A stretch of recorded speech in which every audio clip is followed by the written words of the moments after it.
Wait, I don't think Madtoms have a toothpatch.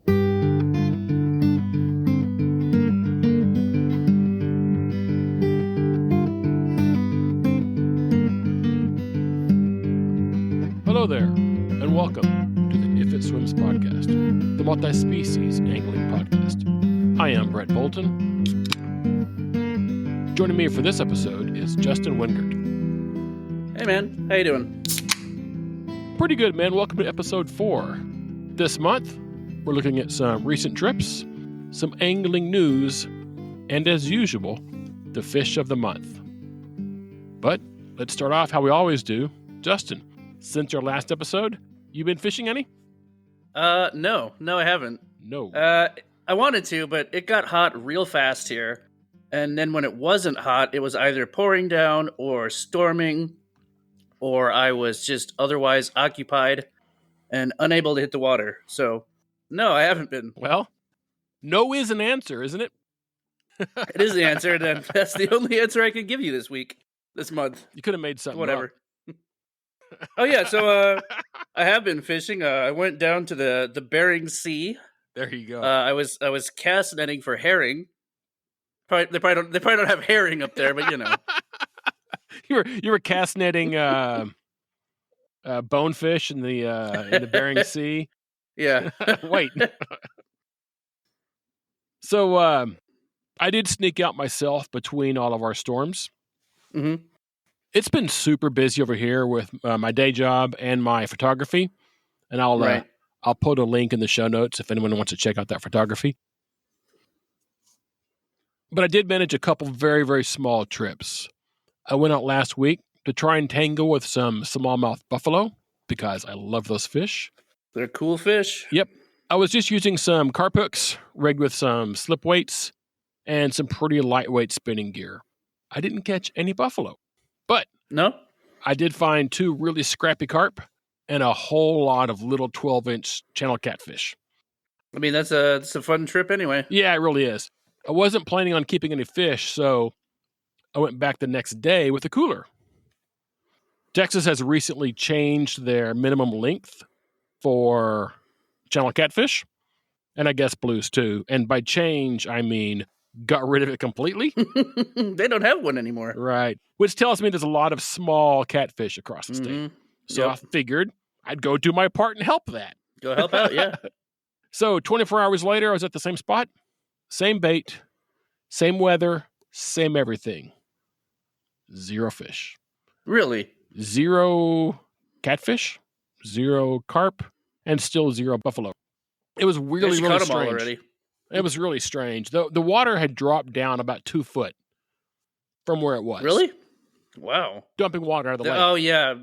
I mean, with I guess every lake is. Yeah, I mean, I could have parked the storms and everything. Exactly. Lately. I could have parked in the water in the parking lot. So yeah. So maybe just the drop is all it took to send them somewhere else. I don't know. It was really strange. Can't complain too much about that though. The water level, I mean, just because we've been down for so long, it's good to have our lakes full again. Yeah, wait till August. Well, yeah, it won't last long. We got water in them now. Yeah. So I was heading out of there. I was driving along the shore, and I did see birds working really close to the shore. So I pulled over and jumped out, and the white bass were pushing shad into a cove less than 2 feet from the shore. It was ridiculous. So I had a little Roadrunner on, and I caught probably half a dozen to a dozen of those guys. Nothing huge, but at least I caught something that day, and it made the trip better. Nothing fancy, but as always, a day outdoors is worthwhile. Absolutely. Glad you're able to get out there and catch some fish. You bet. So let's talk some fishing news. That I do have. Yes. Well, I'm going first this time because I'm afraid you might have. Afraid you might have mine. You. I very well might, but I got to back up, So I have from Fox News, Rebecca Jones from Tillamook, Oregon, was fishing for a rockfish on Barview Jetty. You have this one? I don't have this one. Nice. On Barview Jetty in Oregon, when she caught a 4.8-pound monkey face prickleback. Oh, what? monkey face prickleback. See, you should have done that as the fish of the month. I'd have never caught that. Eclipsing the existing world record of 3.4 pounds, or 3 pounds 4 ounces. So, I had never seen a monkey face prickleback. I've never heard of a monkey face prickleback. So, I did a little reading, and I guess people call them monkey face eels, even though they're not eels. But I can certainly see why. These things are as crazy looking as their name. That's impressive. That's a hell of a name. Good point. It sounds like they just combined like 4 fish together. And a mammal. Monkfish, yeah, and a mammal. Problem is, it's not even monkfish. Monkfish would make more sense. It's monkey face. It sounds like they put out a contest in an elementary school. Name this fish. Or and some kid's like, monkey face. Or worse, on the internet. Yeah, they're likely it's not prickleback. Fishy McFish face. Let's see here. In an interview with Jacob Harth, a chef from Oregon, Jacob compares the fish to others, saying it's a little uglier, but as far as flavor goes, it's just about as delicious as anything you can find in the ocean. Ooh. Yeah. Very nice. Crazy looking fish. While Rebecca was using regular methods, it seems like these fish are caught often using a method called poke poling. Do you know poke poling? I've never heard of that either. Do you literally just poke it? No. Okay, so it's a real stiff pole, like a broomstick. I mean, it probably is a broomstick. And attached to the end of it, it's like a wire leader, maybe like pretty stiff wire, and then I assume a baited line at the end of that. And they jab these poles down into holes in the rocks. Oh, sometimes even at low tide where the water's gone out, but the water is still in these holes. And they catch them that way. That reminds me of some of the videos I've seen on YouTube of people in like Southeast Asia that are basically, they look like there's a hole in the ground and there's a little bit of water in it, and they lower a line down in by hand. A little while later, they pull out a big catfish. It's similar. Yeah. Except that I guess the stiff pole allows them to put that bait exactly where they want it, way back in there. It's really strange. Yep. Crazy method. Crazy fish. That's pretty cool. I'm going to have to look that fish up. Look that fish up. Look up not pole poking. Poke poling. Might find something different if I looked up the first one. That's a good point. You might either way if you're not careful. It's really strange. Alaskan pole poking. Right. That's not what I wanted. Oh, man. So what do you have? I got, let's see. First one here is this one kind of made me angry. You'll have to figure out why real quick. But from abcnews.com, I have dolphin found shot to death on beach.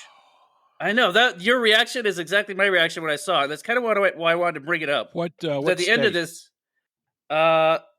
Louisiana. All right.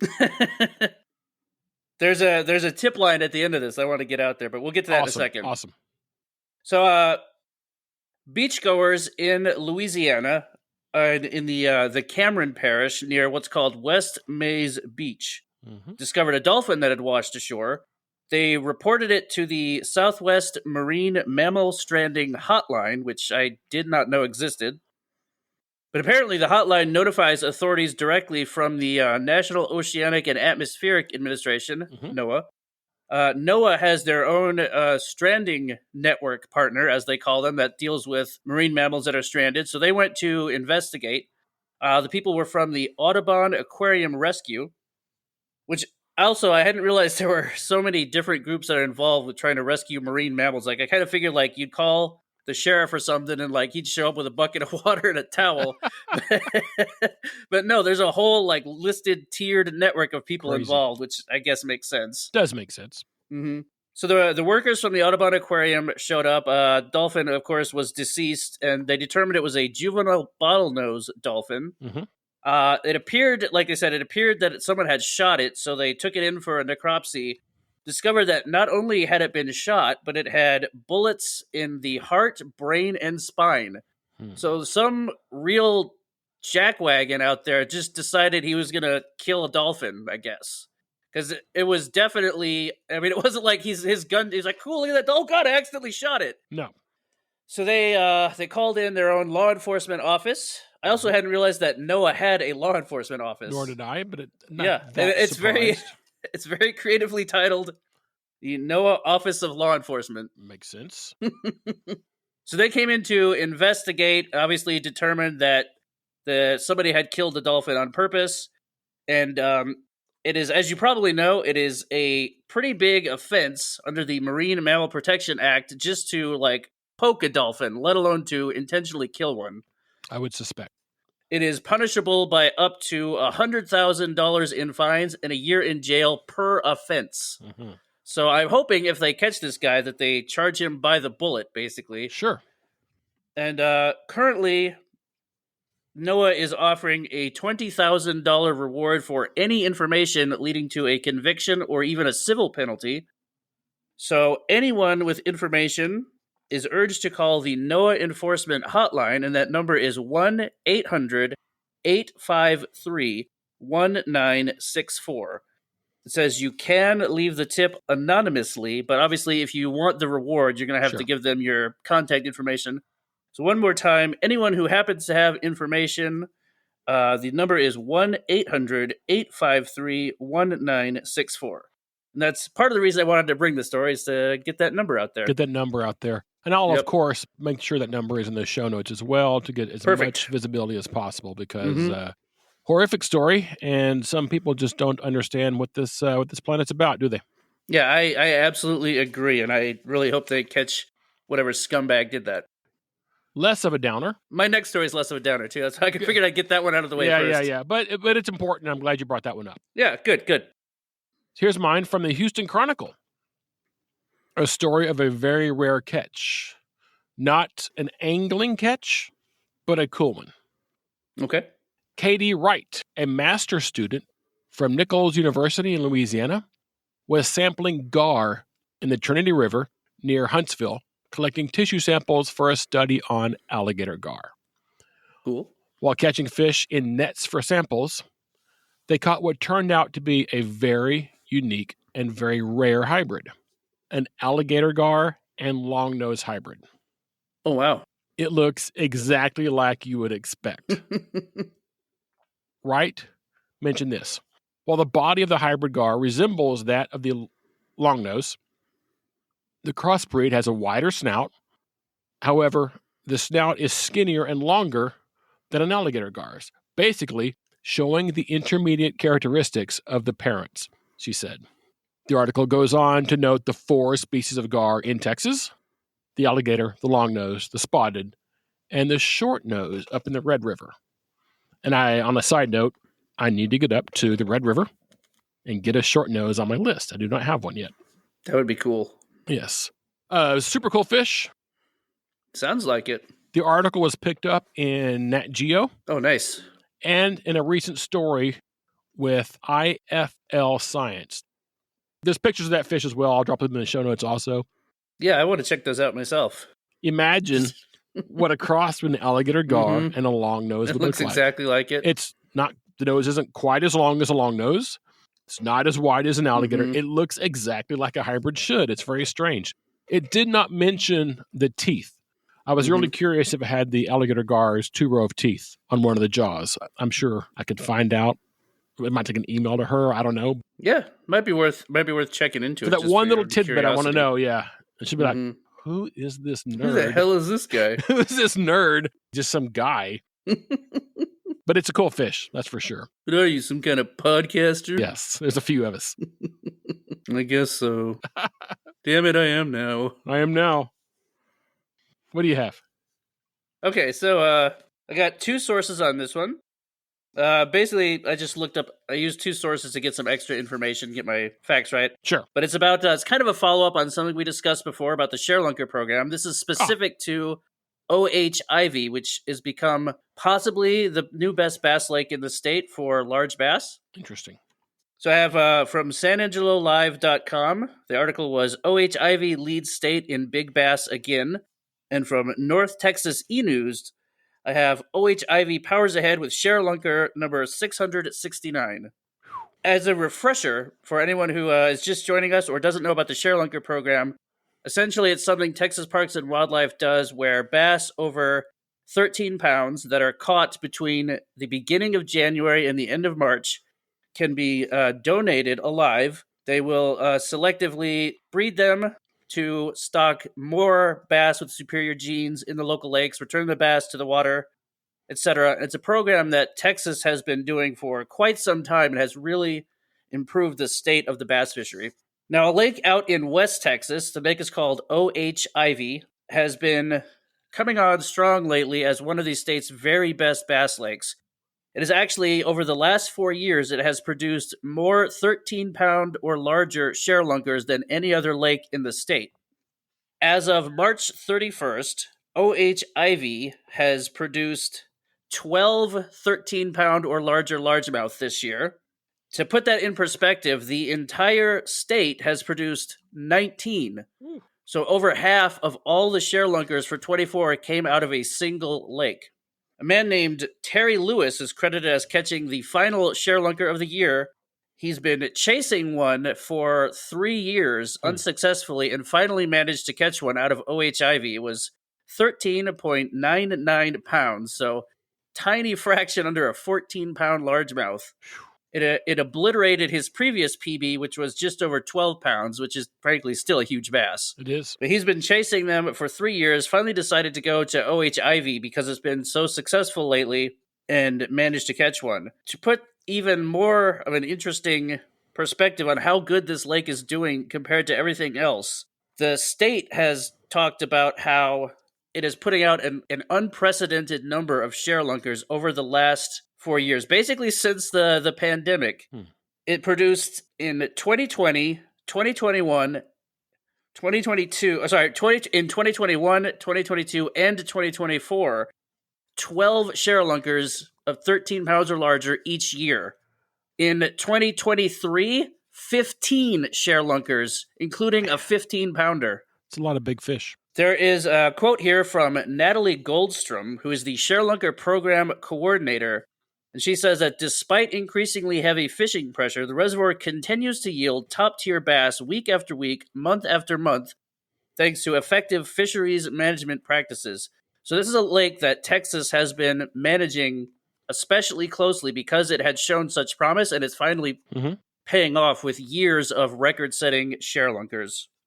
So I have my personal question is, I wonder, is this now the best bass lake in the entire state? Because for a long time, I think most people would say Fork, or there's a couple others like Falcon, maybe. Yeah. But Ivy is certainly becoming one of the very top tier. It certainly seems. Yeah, it certainly seems like it is going to. If it hasn't surpassed Fork, it will, because just the sheer numbers of fish coming out of there that size is ridiculous. Yeah, I knew it was doing really well, but part of the reason I brought this article is I hadn't realized it had produced that many incredibly huge fish that many years in a row. Yeah. 4 years in a row, it's had minimum of 12 sharelunkers each year, up to 15 last year, which is ridiculous. Yeah. Someone's going to take the state record, and it might come from there, right? If there's that many 13s. Right. I know it's a big jump between 13 and 18 and a half, whatever it is, but still. There, like I said, a different article. I didn't write down I don't know if I wrote down the specific article, but one of the other articles I saw also indicated, like I said, somebody had a 15 from there a year or two ago, which is enormous. And they'd also said that there have a ton of the smaller class sharelunkers, the ones that get, you get a sharelunker certificate, but they don't put them in the breeding program. They're like 8 to 10 pound. It also said that it's had an astronomical number of the like 8 to 10 pound class as well. So they're in there and they are growing quickly. Maybe I need to take a trip down there and go pester some big bass. You know what? Yeah, it's not a bad idea. I mean, I could get you bass fishing down there, I bet, couldn't I? Probably. I did see another article talking about, and I almost brought this one instead, but I was more interested in the crazy numbers than the other article. Was basically about how many people from around the world have been fishing it lately, and they're talking about which is an interesting one as well. That we could talk about that another time. To all the people of outside the country coming to Texas to fish in general, and talk about buffalo and carp, but They said like there were people from Europe and Africa and Asia all coming specifically to fish OHIV for largemouth bass. Nice. I've never even seen this lake. I mean, I know No, me about either. where it is. I know it's out by San Angelo, and I only know Right. that because I remember hearing about it. But there were 3 lakes out there when I lived there, and we fished the 3 that were around us. And OHIV was the one that was always like, it's like an hour away, so we never bothered to go out there. But Right. clearly, that's the lake to fish out there now. It's probably got huge carp too. Probably does. It'd be fun to go try that. We've never discussed this. What is your best largemouth? About 8, I think. It's a nice fish. It's a very nice fish, yeah. Mine's right at 10 even. Mm-hmm. You were with me last year, and I got a 7. Yeah, that was a good fish. Within DFW, which is new for me. I've never got a big one in the city limits before. Nice.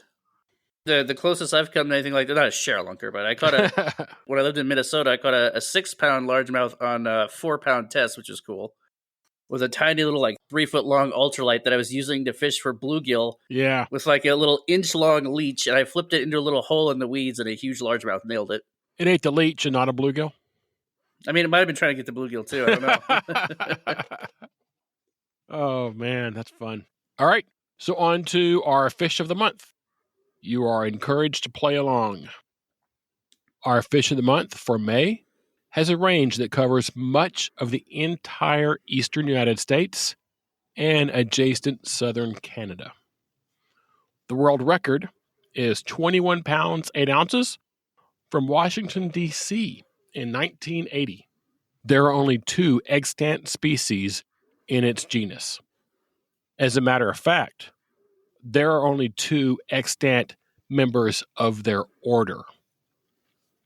Until 2022, these were not even recognized as separate species. So until then, there was only 1 species in its genus and only 1 in its order, which I'd like to mention is something I find cool. I like it when they discover new species inside of existing species. That is cool. So I suppose either one of those 2 would be acceptable for the answer. Okay. And now for the nicknames. Hopefully, in order of less obvious to most, but some of these are an instant giveaway. You ready for them? Mm-hmm. Lawyer fish, mud pike, swamp trout. Yeah, I think Think you got it already? I think I have it. All right, hold on to that. But yeah. Cypress trout, dogfish, mudfish. Then it gets real obvious. Shoe pick, grindle, and grinnell. Yeah. Yep. How quick did you get it? Not as quick and at first because I was trying to think of what gets up to that size that also occupies that area. Yeah. You said Canada, and I honestly had not thought of them as living in Canada. So my first thought was walleye, but no, they get bigger and they don't live that further south. Right. They get bigger? Yeah, I want to say the record walleye is mid-20s, not low 20s. You know what I know about walleye, which is that they taste good, and that's about Correct. That's really all you need to know. And my favorite one of those nicknames, by the way, is lawyer fish. Lawyer fish. Yeah, that's pretty good. Yeah. So that one was pretty easy, but it's a super cool fish. Mm-hmm. Other than absolutely destroying lures, what do you have on them? Well, we have the fish is the bowfin, of course, which we haven't actually named good yet. Point. Yeah, of course. Of course. Yeah, Amiacalva, the bowfin. Yeah, thank you. Good point. Well, you already said my first fact is that they absolutely destroy lures. I'm just going to list off random things that pop into my brain about the bowfin. By the way, by destroy, you don't mean figuratively destroy one on the surface. You mean destroy. They obliterate it. They mangle it. It quits working. They maim it. They destroy it. If the fish could hold a hammer, they would take the hammer and smash the lure with it repeatedly. And then still eat it. Yes, then they would eat it. They have a rounded tail, which is kind of weird. It's almost like an eel sort of tail, where it I can't think of the term for it, where it's on the top and the bottom of the body almost. You know what I mean? Yeah, the tail itself. Yeah. Yeah, the tail fin rather. The tail is like eel shaped almost. The tail of their body. Yes. They tend to have very, very tiny scales and a lot of slime. Very slimy. They have some very cool coloration sometimes. They're usually thought of as brown, but they can also have all kinds of like green and some very striking colorations. If you catch one, do not ever try to lip it. They are filled with razors. True. They will take your flesh home as a trophy. They can also be, despite their aggression, they can also be extraordinarily wary and spooky fish. They're hard to target as a result. True. You might see one and cast at it, and it may destroy your lure, or it may vanish in an instant, and you'll never see it again. They are tolerant of all sorts of warm waters and low oxygen situations. Yep. They're highly predatory. Supposedly, some people think that they taste good. I have never eaten one. I cannot confirm. Nor have I. I don't know that I'd want to go through the trouble of cleaning one, because they look like they'd be a real pain in the butt to clean. I would think. They are often caught while bass fishing and often result in a lot of cursing by the bass angler who caught them that thought he had a record largemouth on. This is true. Their eggs are toxic, I believe. Are they? I believe so, but I might have them confused with a different fish, so. Well, I know that gar eggs are toxic to mammals. Yeah, so I was under the impression that bowfin were as well, but I could easily be incorrect. And they're not that far from gar. Yeah, exactly. Oh, I'll back up real quick. Amiacalva is the bowfin. I don't have the other, but is the tail spot bowfin, which is so that's actually species. That is actually news to me as well. Oh, it's 2022. I had not realized. Yeah, I had not realized that they had determined there was a separate species of bowfin. So that's really cool. Yeah, I mean, for life listers, that really just means go make sure, and if not, you've got a new target. Right, exactly. So that's probably about all I have for bowfin off the top of my head. What about your angling history with them? I have never caught one. Okay. I have targeted them. I'm aware of this. Yep, we targeted them together. I have never caught one. I have seen them caught by others, but I have never successfully caught one myself.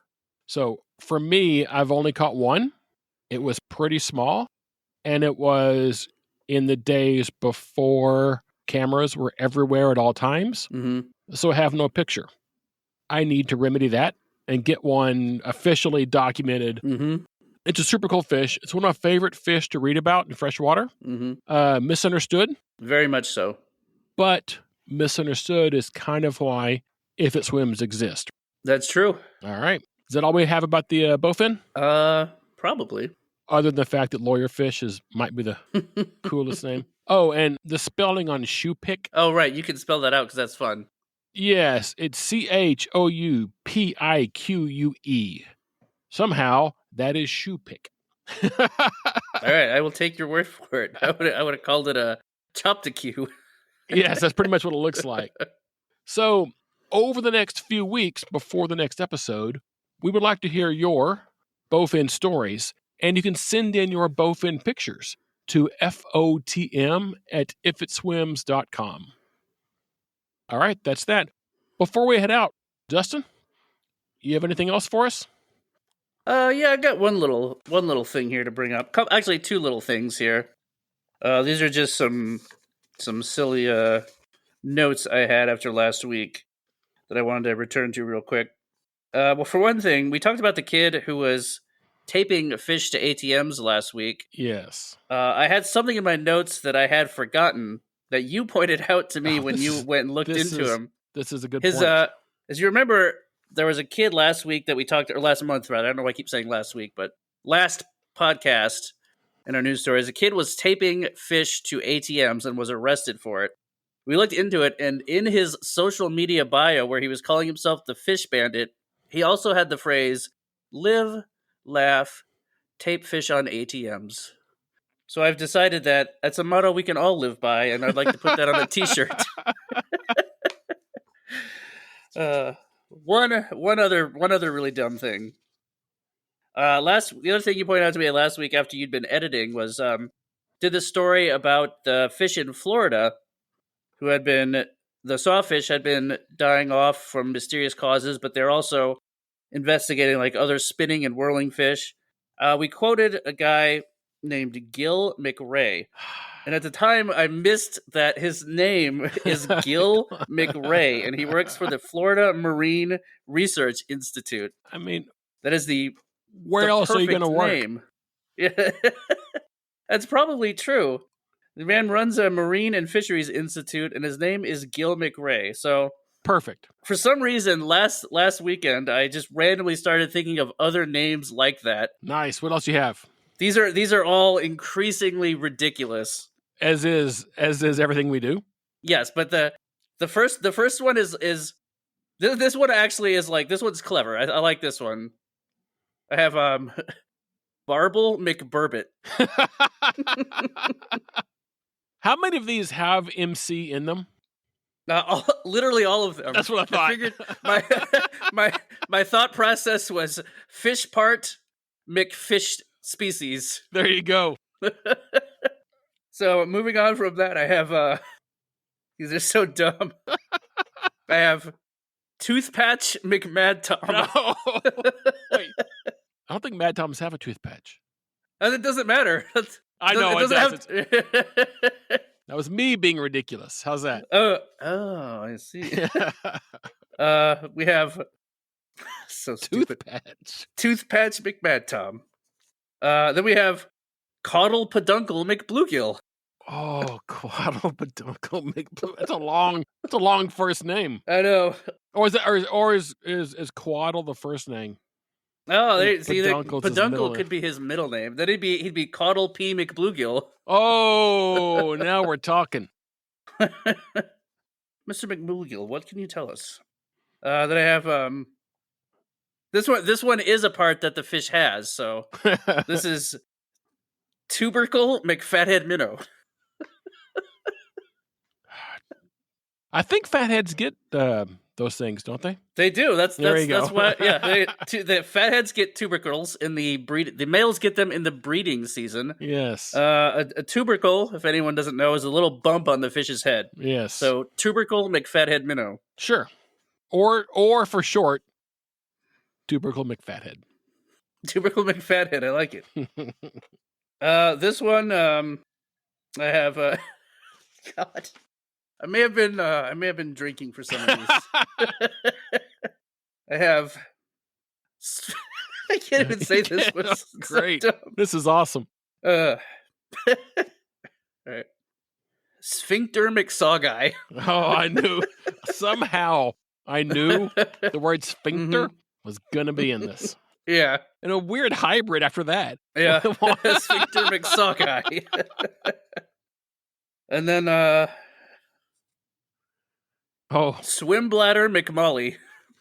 That's not bad. That's not bad. I'm backing up. I'm surprised. Yeah. I'm not surprised. I am happy that you use the hybrid saw guy as opposed to the other nickname for the white bass, striped bass hybrid. I like it. Go ahead, say it. Sphincter McWiper. Mr. McWiper. Oh, see, if I'd have thought of that, I might have. And then this one again, like I said, a couple of these I might have been drinking. This is one of the last ones. This is I have basically the same joke but with a different fish. Sure, aren't they all? Butthole McBullhead. Oh man!